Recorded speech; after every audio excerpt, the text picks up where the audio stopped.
Bom dia, boa tarde ou boa noite, dependendo aí do horário que você estiver nos assistindo. Meu nome é Sérgio W. Soares e estamos dando início a mais um Auxílio ao Evangelho no Lar. Este é o de número 132, onde vamos estudar, olha aqui ó, Evangelho segundo o Espiritismo. Nós estamos no capítulo 16, é aquele que fala assim: não se pode servir a Deus e a Mamon.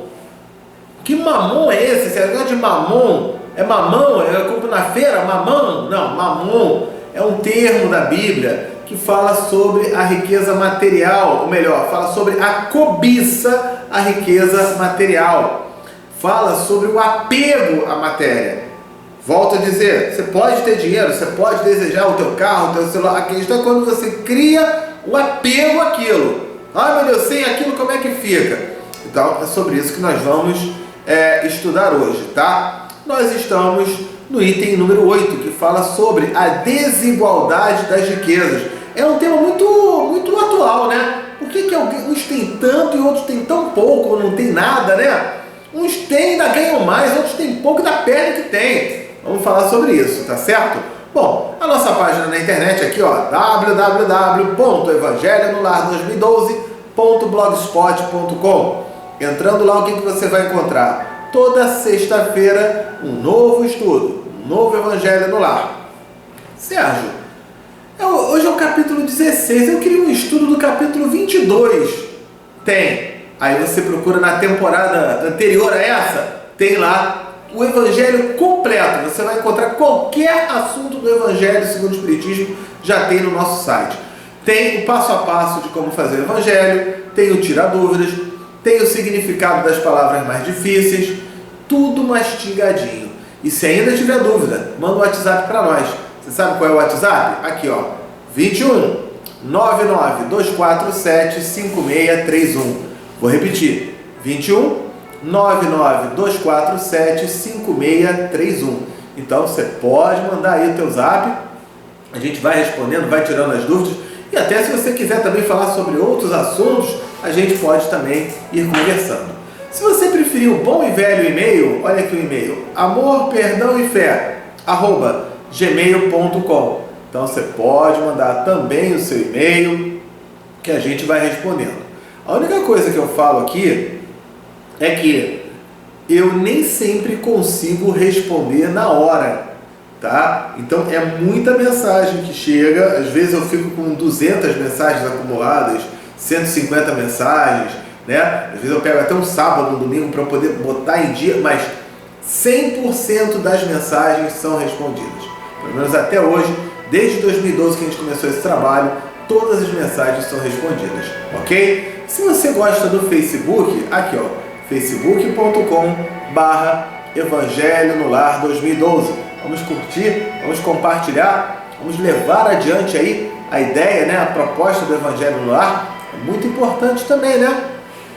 Então, tem também essa oportunidade de, através do Facebook, você ser um instrumento de divulgação, né? Levar adiante a ideia do Evangelho no Lar, tá bom? A gente fala também que o nosso estudo, ele é transmitido na Rádio Espiritismo. Aqui, ó, radioespiritismo.com.br. Então você também pode se logar na Rádio Espiritismo e acompanhar, vai lá na grade de programação, você vai ver lá os dias, os horários, tudo certinho ali, tá certo? Então, qual é a desculpa para não fazer o Evangelho no Lar? Tem ainda alguma desculpa? Tem o texto do Evangelho, tem o significado das palavras mais difíceis, tem o tira dúvida, tem os vídeos, tem tudo. Vamos levar adiante isso, tá? Eu faço aqui um convite para as pessoas que entrem no site da Rádio Espiritismo e vejam lá os cursos que a rádio proporciona, porque quando você faz um curso daqueles, por exemplo, tem um curso básico sobre mediunidade, é um valor simbólico de R$ 35 por mês, durante 8 meses. Com isso, você nos ajuda a manter a rádio no ar, nos ajuda a manter o Centro Espírita Amor, Perdão e Fé funcionando, aos trabalhos sociais aí que a gente desenvolve, né? Além de adquirir um excelente conhecimento. Esse curso, inclusive, ele é feito comigo, tá? Bom, diante disso, vamos dar início ao nosso estudo de hoje com a prece de abertura. Vamos lá, né?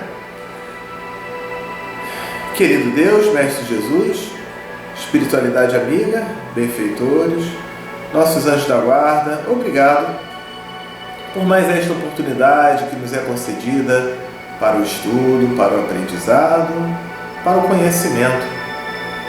Agradecemos desde já a presença dos anjos guardiães que desde cedo aqui se encontram preparando, harmonizando, higienizando espiritualmente falando este local, e que possa o estudo de hoje transcorrer num clima de muito amor, de muita paz, de muita alegria, onde a gente consiga assimilar, compreender todos os conteúdos que serão estudados hoje e principalmente colocá-los na prática em nosso dia a dia. Muito obrigado mais uma vez, que assim seja, graças a Deus. Então, tendo feito aí a prece de abertura, vamos para a página de preparo. A página de preparo, livro Caminho, Verdade e Vida, do Emmanuel, psicografado pelo Chico Xavier. A gente lembra também que você pode pegar um vasilhame, uma garrafa de água, um copo de água, que daqui a pouco tem a fluidificação da água, tá? Mas no Caminho, Verdade e Vida é o capítulo 61, que fala sobre ministérios. Então, vamos entender isso aí direitinho. Ele começa com uma citação que consta lá em 1 Pedro, capítulo 4, versículo 10. E o que foi dito ali? Cada um administre aos outros o dom como o recebeu, como bons despenseiros. Despenseiros quer dizer administradores da multiforme graça de Deus. Então, multiforme é várias formas aí de você receber a graça de Deus. E aí ele começa falando assim: toda criatura recebe do Supremo Senhor o dom de servir como um ministério essencialmente divino. É uma oportunidade, né? Uma missão de eu servir, trabalhar como instrumento. Aqui, nesse tipo de mundo que nós estamos, mas que tipo de mundo é esse, Sérgio? É o mundo que se fala de provas e expiações. Então eu passo por provas, expiações são quitações de débitos, né? São dificuldades que eu encontro no meu dia a dia. Então, gente, aqui ninguém está aqui a passeio, de férias. Não, a gente está aqui para aproveitar algo, aprender algo, ser útil, trabalhar o amor, o perdão, a fé, a caridade, por aí vai. Então ele já coloca isso. Todos nós temos essa oportunidade. Um detalhe, essa oportunidade não precisa ter dinheiro não. Você pode gratuitamente, quer um trabalho extraordinário? CVV, Centro de Valorização da Vida, telefone 188. Pessoas que querem conversar, desabafar, pessoas que estão com vontade de suicidar, qualquer coisa assim, tem um telefone, alguém que vai conversar. Gratuito isso. E a pessoa que atende lá também é gratuito, ela não paga um centavo para realizar esse serviço. Olha que interessante, né? Então, aí na palavra lá de Pedro, né? Multiforme graça de Deus, todos temos oportunidades. Ele coloca aqui: se o homem levanta tantos problemas de solução difícil em suas lutas sociais, é que não se capacitou ainda de tão elevado ensinamento. Estou com problema, estou com dificuldade, estou com problema financeiro, estou com problema isso, estou com problema aquilo, né? Ah, que as lutas sociais, bacana, tem que ter, mas peraí, até que ponto será também que aquele sujeito ainda não se capacitou e aprendeu? Então ele está tendo que aprender pela dor, tendo dificuldade mesmo, tendo sofrimento, tendo angústia, tendo aquilo tudo. Eu lembro de uma situação na minha família. Meu avô, já desencarnado, né? Ele, na minha família, ele era aquele que ganhava menos. Tinha lá o ordenadozinho, o saláriozinho dele, ele era o que ganhava menos. Os genros, os filhos, netos, filhas, todo mundo ganhava bem mais. Mas é engraçado, na hora do sufoco, do aperto financeiro, quem tinha dinheiro para emprestar era o meu avô. Olha que interessante isso, né? E ele me ensinava muito, quando eu era pequeno, eu me lembro que ele falava: meu neto, o importante, o mais importante, ganhar bem é importante, mas não é o mais importante. O mais importante não é o quanto você ganha, mas é o quanto você gasta. Se eu ganhar R$1 milhão todo mês e gastar 2, eu vou ficar endividado. Se eu ganhar R$500 todo mês e gastar 400, eu vou conseguir ter uma reserva. Olha que interessante isso, né? Então, ele conseguiu se capacitar e ensinava para os seus familiares, né, sobre isso, para aqueles que não conseguiam, né? Então, você veja, às vezes você pode estar vivendo uma dificuldade e está tão preocupado em reclamar da dificuldade que você ainda não se preocupou em ver qual é a solução. O que eu posso fazer de diferente para melhorar esse quadro aí que não está nada legal, né? Ele continua falando: o quadro da evolução terrestre apresenta divisão entre os que denominais magnatas e proletários. Magnatas e proletários, ricos e pobres. Então ele fala que tem uma divisão entre os ricos e os pobres no quadro de evolução, porquanto, de modo geral, não se entendeu até agora no mundo a dignidade do trabalho honesto, por mais humilde que seja. Então, a pessoa, o valor da pessoa, ele é medido muitas vezes pelo que ele tem financeiramente, e não pelo caráter, pela conduta. Né? Se você é milionário, mas o teu trabalho, o teu ganho, pô, você trabalhou honestamente, se esforçou e tal, bacana. Se você é um milionário, mas foi com fruto de corrupção, de um monte de coisa, opa, você, dentro desses valores morais, a coisa, você pode ter um poder por causa do dinheiro ali, tá bom, né? Porque as pessoas se influenciam. Tudo bem, mas moralmente não está muito legal ainda não. Talvez seja a hora de corrigir, né? De reavaliar alguns conceitos, tá certo? Nunca é tarde para você reavaliar esses conceitos e daqui a pouco você começar a se utilizar de uma maneira benéfica, sendo um instrumento aí de ajuda. Da mesma forma que a pessoa pobre, tem o cara que é pobre e ele trabalha ali, faz o esforço dele junto, o cara consegue trabalhar honestamente. E tem o cara que é pobre que vai roubar, que vai fazer um monte de coisa errada. Então isso não é coisa de rico ou de pobre, é de rico e de pobre, tá? Então, colocando assim bem claro aí. Aí ele coloca: é imprescindível haja sempre profissionais de limpeza pública, desbravadores de terras insalubres, né? Ainda, enfim, chefes de fábricas, trabalhadores de imprensa. Então, ele fala sobre a necessidade termos pessoas em todas as áreas de trabalho. Os homens não compreenderam ainda que a oportunidade de cooperar nos trabalhos da terra transforma-os em despenseiros, administradores da graça de Deus. É como se eu sou dono de um lugar e falo: ó, cuida disso aqui para mim, né? Deus está nos dando a missão de cuidar daqui do mundo, do planeta, da nossa casa, dos nossos familiares, dos nossos amigos, né? Ele fala, o homem ainda não compreendeu isso, essa oportunidade. E ele diz: chegará, contudo, a época em que todos se sentirão ricos, certo? Porque riqueza, às vezes, não é só a questão financeira. Eu conheço várias pessoas, vários casos, que eu falo assim: aquele sujeito, ele é tão pobre, que a única coisa que ele tem é dinheiro.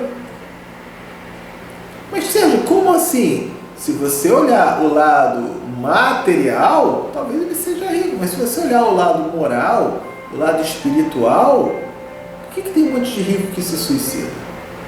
Já pararam para pensar nisso? Porque é muito fácil, né? A pessoa acha que é só pobre que passa. A pessoa rica também passa por várias dificuldades, se perde, e é até mais fácil de se perder. Porque tem um monte de gente ao redor olhando para ele com interesses, com segundas intenções. Pô, olha, não é fácil não, hein? Posso te afirmar isso. Vamos continuar aqui. A noção de capitalista e operário estará renovada. Entender-se-ão ambos como eficientes servidores do Altíssimo.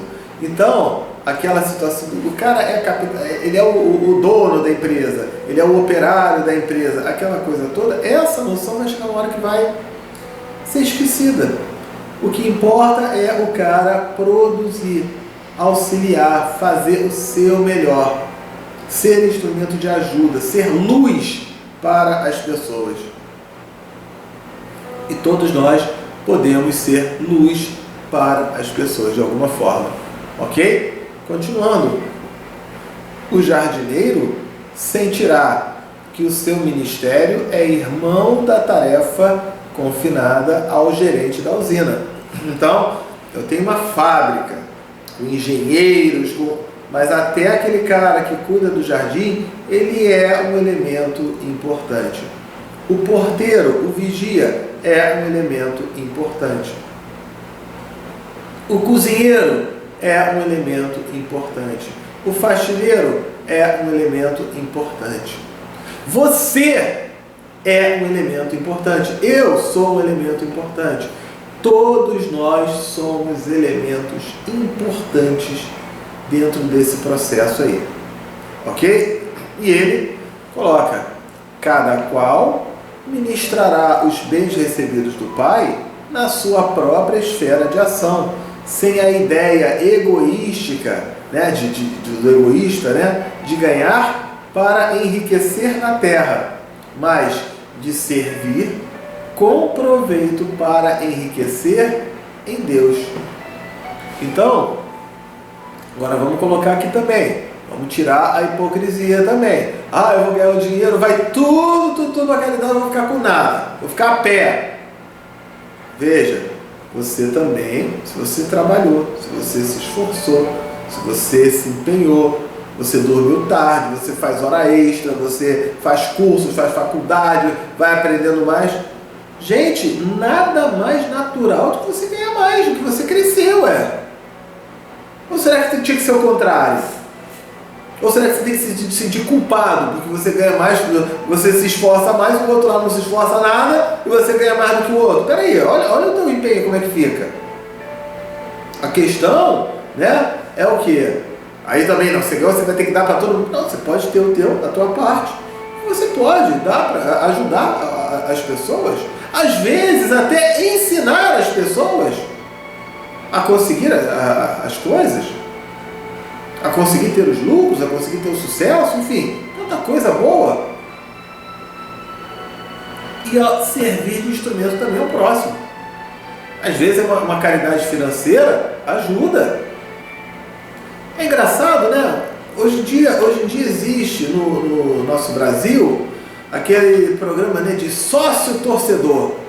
Então o cara, ele dá um dinheiro todo mês para o time que ele torce, para poder o time comprar lá o jogador que ele quer, poder torcer lá para o jogador. Tá ótimo, tranquilo. De repente esse é o tipo de caridade que ele faz para o time de futebol dele. Legal, né? Mas será que ele também não pode, então, de repente, dar R$50 todo mês lá para o time de futebol dele, e aí quando o time contrata aquele jogador, eu que ajudei ali a contratar, ok, eu não tenho essa noção de que foi ele que ajudou a contratar?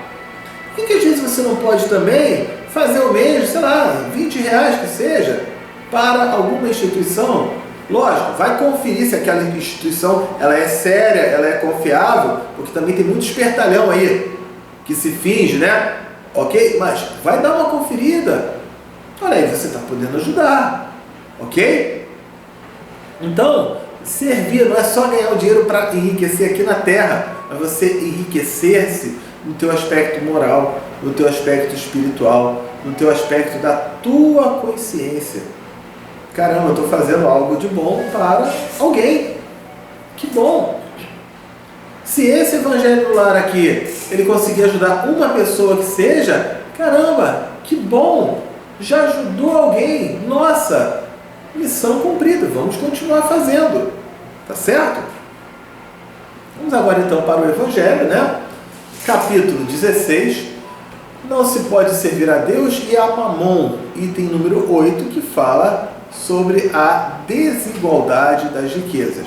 Mamon é um termo derivado da Bíblia, que ele é usado para descrever riqueza material ou a cobiça, na maioria das vezes, mas nem sempre ele é personalizado como uma divindade.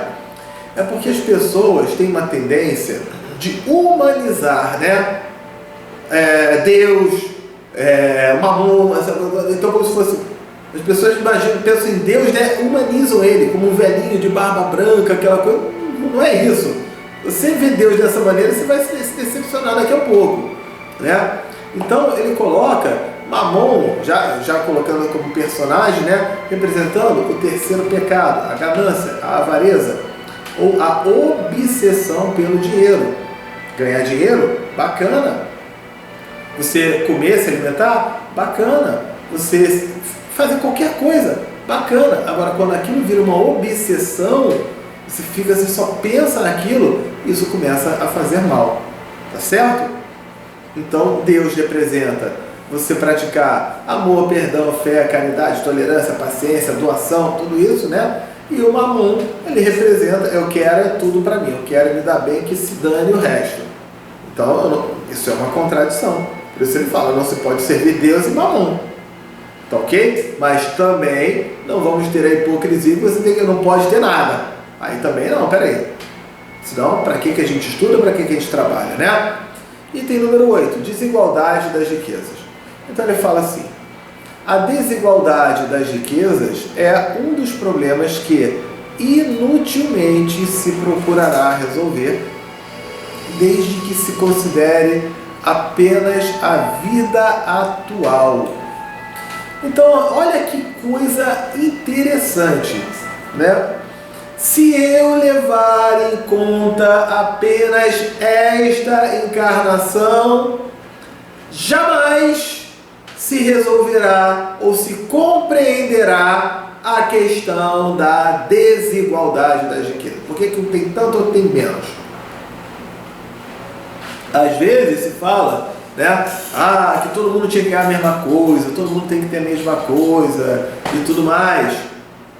Repare, vamos imaginar uma situação onde todo mundo fica zerado financeiramente e cada cidadão do planeta recebesse R$2.000. Todo mundo zerado, acabou o dinheiro de tudo, casa de tudo, todo mundo agora num lugar igual. E cada um recebe agora R$2.000 por mês. Gente, não precisa nem esperar passar um mês. Em 10 dias, ou talvez menos, vai ter gente que com aqueles R$2.000 já transformou em 4. Vai ter gente que com aqueles R$2.000 está investindo em si mesmo, estudando. Vai ter gente que com R$2.000 vai ter gastado tudo em cachaça ou qualquer outra coisa. Então essa desigualdade sempre vai acontecer. Eu preciso entender o que não é levar em consideração a vida atual, mas é a bagagem, o conteúdo de vidas passadas. Da mesma forma, quer ver um negócio? Vamos imaginar uma corrida.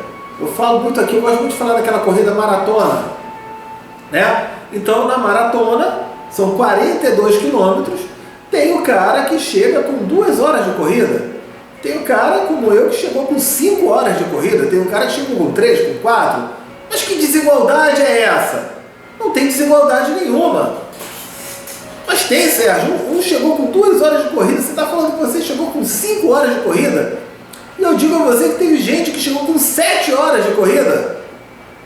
Olha aí, não está a desigualdade? E eu estou aqui na tua frente para dizer que não. Sabe por que não? Se eu levar em conta apenas aquela corrida, eu vou falar que tem desigualdade. Um está chegando com 2 horas de corrida, outro está chegando com 7 horas.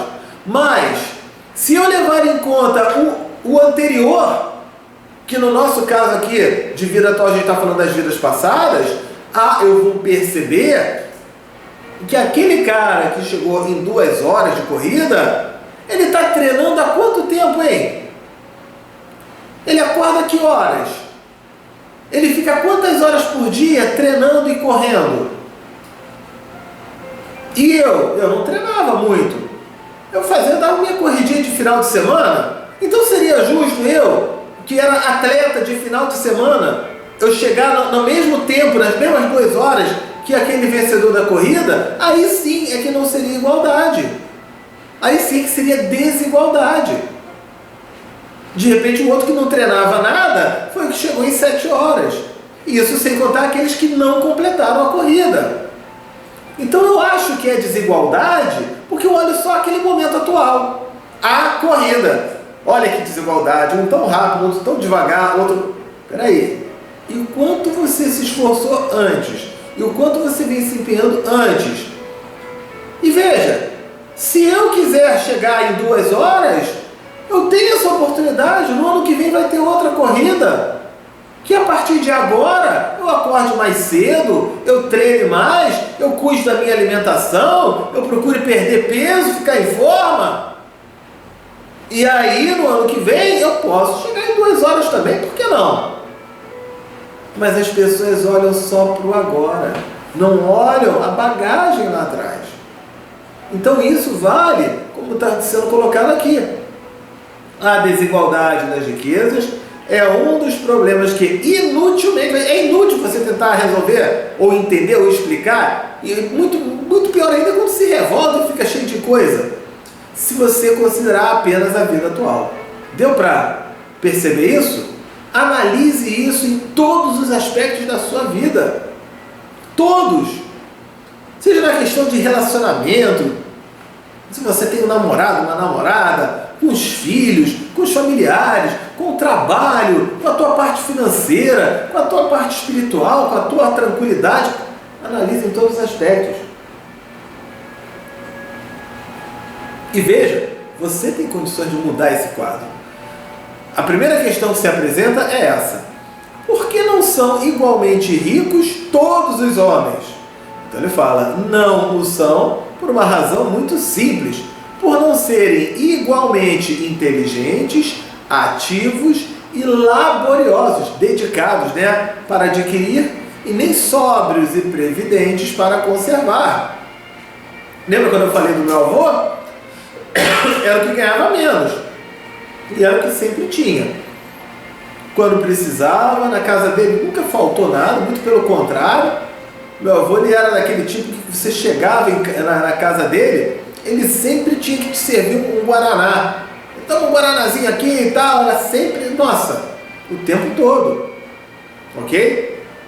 Ele fala, e aliás, ponto matematicamente demonstrado que a riqueza repartida com igualdade a cada um daria uma parcela mínima e insuficiente, que, supondo efetuada essa repartição, o equilíbrio em pouco tempo estaria desfeito pela diversidade dos caracteres e das aptidões, que, supondo-a possível e durável, tendo cada um somente o que viver, o resultado seria o aniquilamento, a destruição de todos os grandes trabalhos que concorrem para o progresso e para o bem-estar da humanidade, que, admitido, desse a ela, a cada um, o necessário, já não haveria o aguilhão, o estímulo, que impele, que motiva os homens às grandes descobertas e aos empreendimentos úteis. Lembra quando a gente comentou da maratona? Lembra quando eu falei, pega todo mundo, zera, R$2.000 para cada um, um vai gastar com cachaça, outro vai investir, um vai comprar várias roupas, vai usar algumas e vai vender outras, uma outra pessoa vai comprar uma roupa de marca que custa R$2.000 e pronto, cada um rapidinho volta para a desigualdade. Porque é necessário esse aprendizado. Tá? Deu para perceber? E ele coloca também, e se bota essa igualdade, eu trabalho que nem um louco, aí aquele que não trabalha nada, aí então olha, vamos lá, divide aqui com todo mundo. né? Para que eu vou trabalhar? O outro está de braço cruzado, deitado na rede, sem fazer nada, e eu estou ali. Eu posso ajudar, mas eu ser responsável pela preguiça do outro, eu bancar a preguiça do outro, peraí. Não é bem assim. De repente é um cara que é incapaz, que é aquilo tudo, né? Mas até pessoas assim buscam. Eu me lembro de um cadeirante que no sinal de trânsito vendia bala e eu conversava com ele, eu acho que eu não fui responsável por isso, ele foi o maior responsável por isso, mas foi uma alegria tão grande quando ele se percebeu que ele tinha capacidade, que ele ficava lá de coitadinho no sinal de trânsito, né? E aí eu falei, cara, vai lá, estuda, eu te ajudo, eu tiro uma dúvida tua de matemática se você precisar. E ele começou a fazer isso, né? Até que chegou um dia que ele falou assim, Sérgio, hoje é a última vez que você está me vendo nesse sinal de trânsito, eu estou me formando. Olha que bacana, né? Olha que interessante, todos nós temos alguma capacidade. Só aquele que realmente não tem, aí tudo bem, vamos sim ajudar. Mas é preciso compreender isso, porque senão eu fico na minha zona de conforto. Tem alguém que banca para mim, tem alguém que faz para mim, e aí como é que fica? Né? Então ele coloca isso. Veja, não é que é capitalista, ou de direita, ou de esquerda, não, está escrito aqui no Evangelho, ele coloca essa questão, tá certo? Ele ainda continua falando aqui o seguinte, eu me lembrei de uma historinha de uma turma, né, uma universidade, que aconteceu o seguinte, os alunos falavam, né, não, tem que ser igual, tem que ser todo mundo igual, igualdade para todo mundo, aquela coisa toda e tal, né? E aí o professor falou, vocês querem igualdade para todo mundo? Então tá, então nós vamos fazer o seguinte, a partir de agora, vamos colocar nesse semestre a seguinte ideia, igualdade para todos. Então, a nota, a média, ela será a nota da turma. Então não vai ser nota individual, a nota da turma. A gente vai pegar a média de cada um de vocês. Um aluno tirou 10, outro aluno tirou 0, a média é 5, a nota da turma vai ser 5. Tá? Então a gente vai colocar a média e aí a gente vai ver. Se a turma estiver acima da média, todos serão aprovados. Se a turma estiver abaixo da média, todos serão reprovados. Combinado? Ótimo, que legal, tá maravilha e tal, né? Então, na primeira provinha, teve aquele aluno que se esforçou que nem um doido, tirou 10, e o outro que não queria nada. Não vai dividir, o pessoal divide aí comigo. Aí não se esforçou, a nota ficou lá na casa dos 7, 8. Aí, tá 7, 8, tem gente aí que estuda mais do que eu não tenho tempo, eu sou muito ocupado, a galera aí que estuda mais vai garantir o meu. Sabe o que aconteceu? A galera que estudava mais falava assim, cara, eu tirei 10, a minha nota caiu para 7, foi perdendo o estímulo. E aí daqui a pouco, aqueles que já não estudavam mesmo, né, que eram incapazes, continuaram incapazes. Aqueles que tinham uma capacidade, resolveram se encostar nos ombros de quem estudava mais. E aqueles que estudavam mais ficaram desmotivados. A média foi caindo, a turma inteira foi reprovada. Procure essa história aí na internet. Porque vai ficando desmotivado. E o outro fica assim, se tem alguém que vai fazer para mim. Então, isso é um fato que acontece. E está explicado aqui no próprio Evangelho segundo o Espiritismo. Certo? Vamos lá. Admitido isso, pergunta-se por que Deus a concede a pessoas incapazes de fazê-la frutificar para o bem de todos, né? Aliás, ele coloca, se Deus a concentra em certos pontos, é para que daí se expanda em quantidade suficiente de acordo com as necessidades. Então, todos nós temos oportunidades em alguma área, em alguma coisa. Podemos sim ser o melhor ou um dos melhores. Vamos fazer o nosso melhor que a gente vai conseguindo crescer. Admitido isso, agora sim, pergunta-se por que Deus a concede a pessoas incapazes de fazê-la frutificar para o bem de todos. Ainda aí está uma prova da sabedoria e bondade de Deus, dando-lhe o livre-arbítrio. Quis ele que o homem chegasse, por experiência própria, a distinguir o bem do mal e que a prática do primeiro resultasse de seus esforços e da sua vontade. Então, o bem, ele vir como uma prática minha.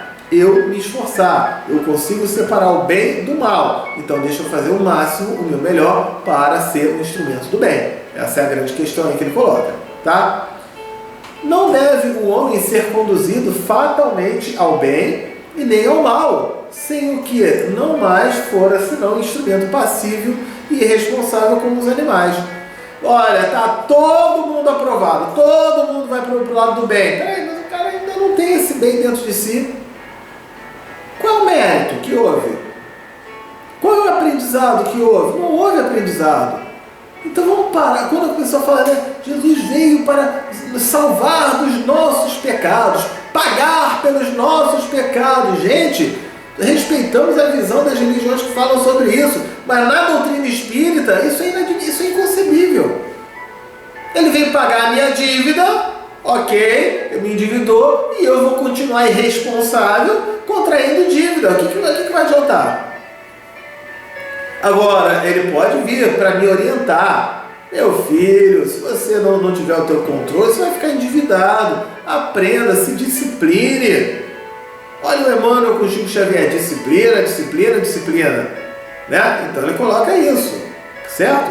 A riqueza é um meio de experimentar moralmente. Então, porque na hora que a pessoa está rica, ela tem poder, e ela tendo poder, tem gente que usa errado. E tem gente que mesmo tendo aquele poder financeiro, ele trabalha numa boa, tranquilo e tal. Eu conheço uma pessoa que eu admiro pra caramba. O cara é dono de um hospital, né? Pô, enfim, tem um monte de coisa. E ele de noite lá, pega o carrinho dele, ninguém sabe nem quem ele é. Ele pega os cobertores, prepara umas quentinhas, vai entregar para os moradores de rua. Os caras estão falando com ele, não sabem nem quem esse cara é. Olha que bacana. Então, olha a parte moral dele aí, como é que fica. Tem outros que não querem nem saber, tá? Tudo bem, é de cada um. Ele fala aqui, né? Mas como ao mesmo tempo é poderoso meio de ação para o progresso, não quer Deus que ela permaneça a longo tempo improdutiva, pelo que incessantemente a desloca, tá?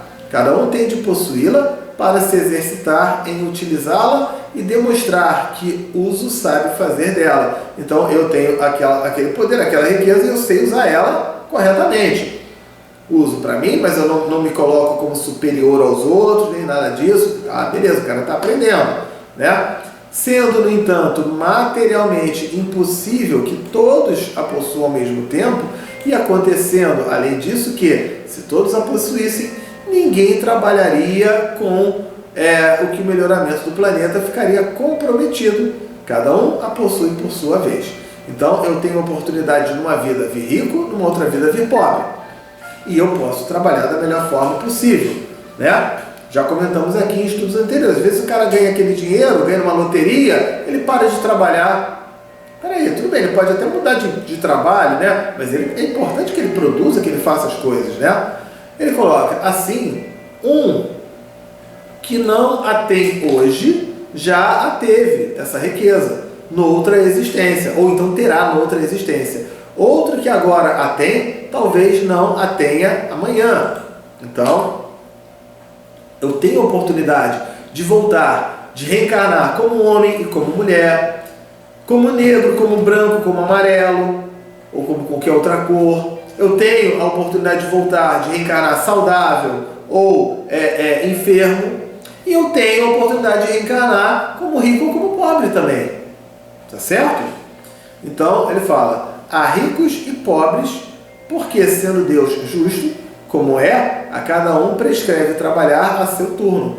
A pobreza é para os que a sofrem a prova da paciência e da resignação. A riqueza é, para os outros, a prova da caridade e da abnegação, da renúncia, do altruísmo. Certo? Nossa, ficamos aqui com o tempo um pouquinho apertado. Vamos ler aqui esse último parágrafo. Deploram-se com razão o péssimo uso que alguns fazem das suas riquezas. Claro, eu vou lamentar. Um monte de gente que tem aquela riqueza utiliza tão erradamente, né? Ou a conquista de uma forma tão erradamente. Também, tudo bem. Então ele fala, né? O mau uso que fazem, as ignóbeis paixões, as tolas paixões que a cobiça provoca. E pergunta-se, Deus será justo dando-as a tais criaturas? Olha lá, o cara recebeu, só fez bobagem. Então ele diz, é exato que se o homem só tivesse uma única existência, nada justificaria semelhante repartição dos bens da terra. Se fosse apenas uma vida, ele só tem uma encarnação, está podre de rico fazendo um monte de bobagem, eu só tenho uma encarnação, eu estou numa miséria, numa dificuldade danada, Deus seria injusto. Agora, quando eu levo em consideração o meu histórico, várias vidas, várias encarnações, eu posso ter oportunidades trabalhando dos dois lados da moeda. Numa vida como rico, noutra como pobre, numa vida como homem, numa outra vida como mulher, e por aí vai. Certo? Então, se entretanto, ele coloca, não tivermos em vista apenas a vida atual e, ao contrário, considerarmos o conjunto das existências, veremos que tudo se equilibra com justiça. Carece, pois, o pobre de motivo assim para acusar a providência, acusar Deus, como para invejar os ricos, e estes para se glorificarem do que possui. Então o pobre está com inveja do rico, o rico está se sentindo o maioral. Olha aí que valores emocionais, morais estão acontecendo naquela pessoa. Então ela está tendo também a oportunidade de aprendizado. Se abusam, não será com decretos ou leis suntuárias, de impostos relativos que se remediará o mal. Não é com decreto ou lei que vai resolver essa questão do mal. As leis podem, de momento, mudar o exterior, mas não conseguem mudar o coração. A lei pode até me dar uma mexida aqui nisso, naquilo, mas o meu aqui, a minha moral, a minha conduta, o meu aprendizado, isso não mexe. Daí vem serem elas de duração efêmera, temporária, essa riqueza ou essa pobreza é duração temporária, é nessa encarnação, e nessa encarnação mesmo pode mudar também, eu posso estar pobre e ficar rico, eu posso estar rico e ficar pobre, pode acontecer um monte de coisa, e quase sempre seguidas de uma reação mais desenfreada. Ok, a origem do mal reside no egoísmo e no orgulho. Os abusos de toda espécie vão encerrar quando os homens se regerem pela lei da caridade. Resumindo, fora da caridade não há salvação, que a gente já estudou aqui. Gente, tempo estouradíssimo, Hora da prece para encarnados ou desencarnados, amigos ou inimigos. Eu vou começar a prece, quando eu disser pausou, você pausa aí, menciona os nomes dessas pessoas, tá certo? Vamos lá. Querido Deus, Mestre Jesus, Espíritos amigos e benfeitores, viemos neste instante fazer um pedido muito especial por cada irmãozinho ou irmãzinha, encarnado ou desencarnado, onde quer que se encontre, que possa receber do alto toda ajuda, todo auxílio, todo amparo, esclarecimento e fortalecimento. Muito obrigado, que assim seja, graças a Deus. Vamos mencionar os nomes aí então, pausou aí então.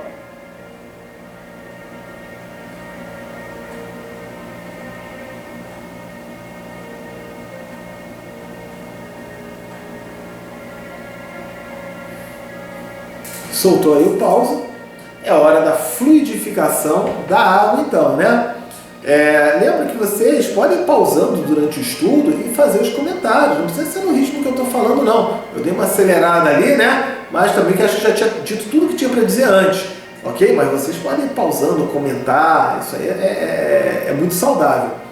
Bom, se você procurar aqui, Minutos de Espiritismo número 23, tem um estudo completo da água fluidificada. Vai lá no YouTube, bota Minutos de Espiritismo 23, tá? Vamos colocar as mãos sobre essa água, sobre essa jarra, copo, ou vasilhame, ou garrafa, e fazer a seguinte prece.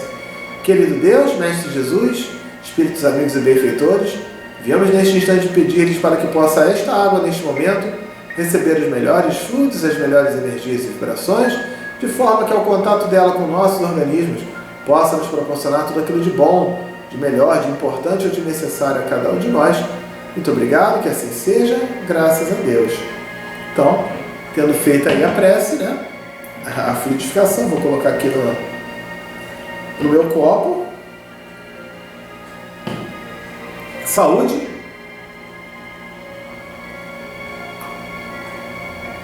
Chegou a hora da prece de encerramento, Então vamos lá. Querido Deus, Mestre Jesus, espiritualidade amiga, benfeitores, obrigado aos amigos que aqui se encontram dos dois lados da vida. Obrigado por essa oportunidade de estudo, de reflexões em relação a um tema que mexe tanto com as pessoas, A mídia principalmente, que a gente consiga observar essas questões pelo lado da moral que que o Mestre Jesus nos ensinou, que consigamos colocar em prática todos os bons valores e pedimos também todo auxílio e proteção, que consigamos nos esforçar cada vez mais para dar o nosso melhor e conquistar com méritos, pelo mérito, o fruto daquele nosso esforço, daquele nosso empenho, nesta vida ou em outro momento, com a certeza de que estamos sempre sendo amparados por Deus. Encerramos o estudo de hoje dando graças a Deus. Bom, fechamos, Sendo assim, fiquem com Deus, tenham todos uma ótima semana. Encontro marcado na semana que vem. Tchau, tchau!